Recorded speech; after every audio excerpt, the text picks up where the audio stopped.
Juízes 16, versão King James atualizada.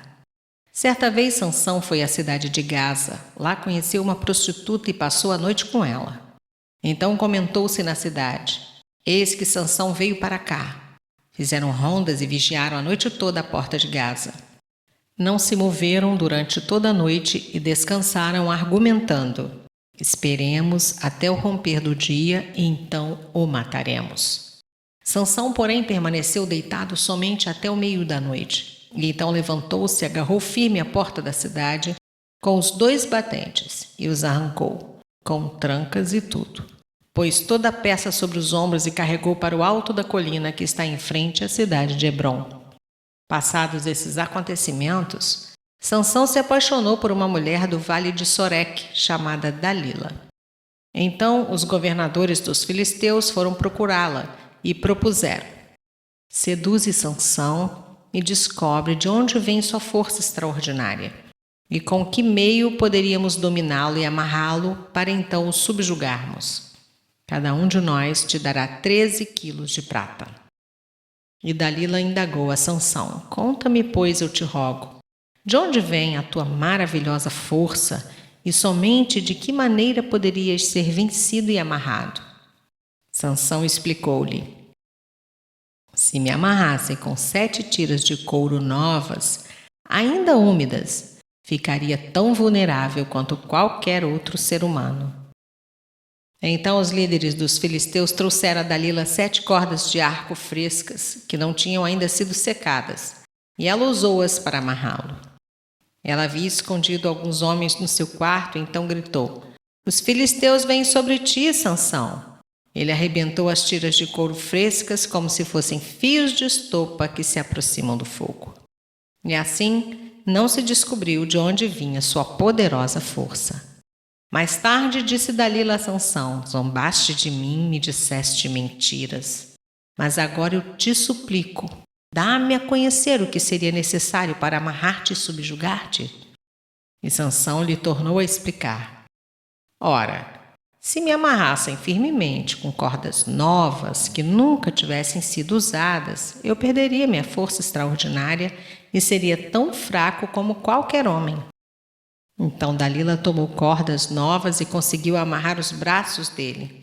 Em seguida gritou: Sansão, os filisteus estão te atacando. E ela havia escondido alguns homens no seu quarto. Contudo, ele rompeu as cordas como se fossem umas linhas atadas aos seus braços. Depois disso, Dalila voltou a falar com Sansão e lhe pediu: até agora brincaste e me iludiste com tuas mentiras. Conta-me com que devo amarrar-te.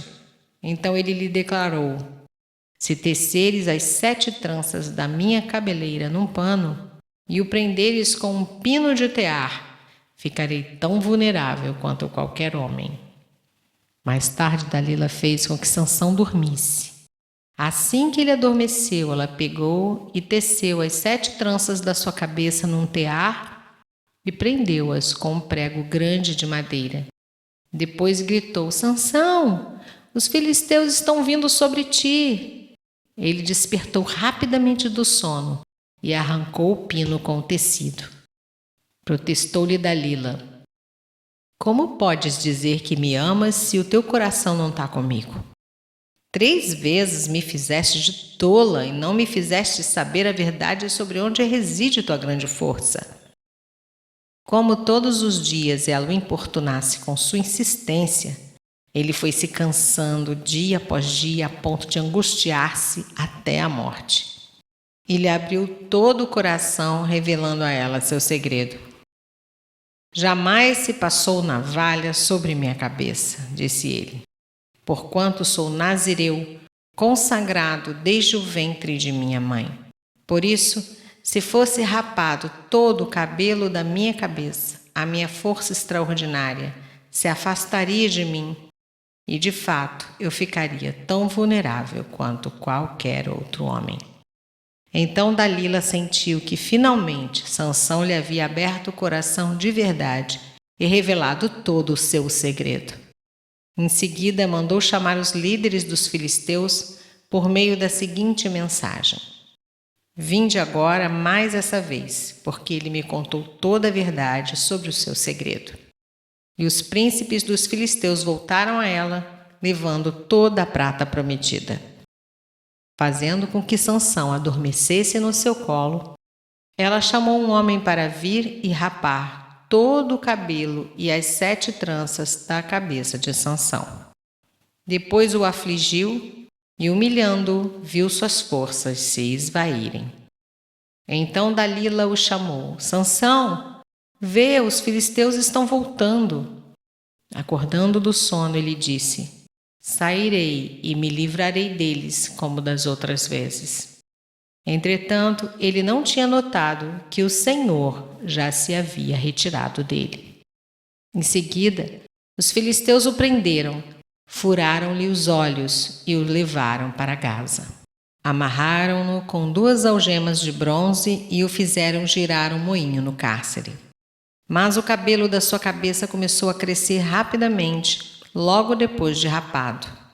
Então, os chefes dos filisteus se juntaram para oferecer um grande sacrifício em honra ao seu deus Dagom e para comemorar seus feitos, pois exclamavam: Nosso Deus nos entregou nas mãos Sansão, nosso principal inimigo.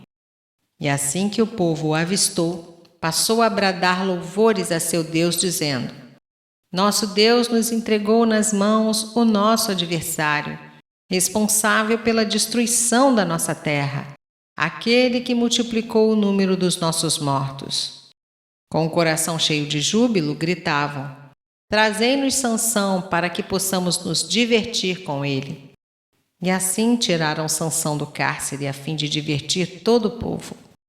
Colocaram-no em pé entre as colunas do templo.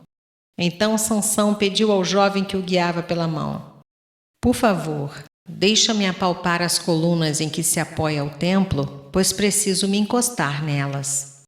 A casa de Dagom, o templo, estava repleto de homens e mulheres, e ali estavam reunidos todos os príncipes e líderes dos filisteus. Na galeria havia cerca de 3.000 homens e mulheres se divertindo com a presença de Sansão humilhado. Em um certo momento, Sansão ergue um clamor a Yahvé e ora: Ó soberano e eterno Deus, eu te invoco e suplico, dá-me forças só mais essa vez, para que me vingue dos filisteus pelos meus 2 olhos cegados, ó Senhor. E imediatamente, Sansão forçou as 2 colunas centrais, sobre as quais o templo todo se firmava. Apoiando-se nelas, tendo a mão direita numa coluna e a esquerda na outra, exclamou: Que eu morra com os filisteus. Em seguida, ele as empurrou com toda a sua extraordinária força, e o templo desabou de uma só vez sobre os governadores e todas as pessoas que ali se reuniam. Portanto, Sansão matou mais gente no momento de sua morte do que em toda a sua vida. Os irmãos de Sansão e toda a família do pai de Sansão foram buscar o seu corpo. Eles o levaram e o sepultaram nas terras que ficam entre Zorá e Estaol, no túmulo de Manoá, seu pai. Sansão foi juiz e chefe de Israel durante 20 anos.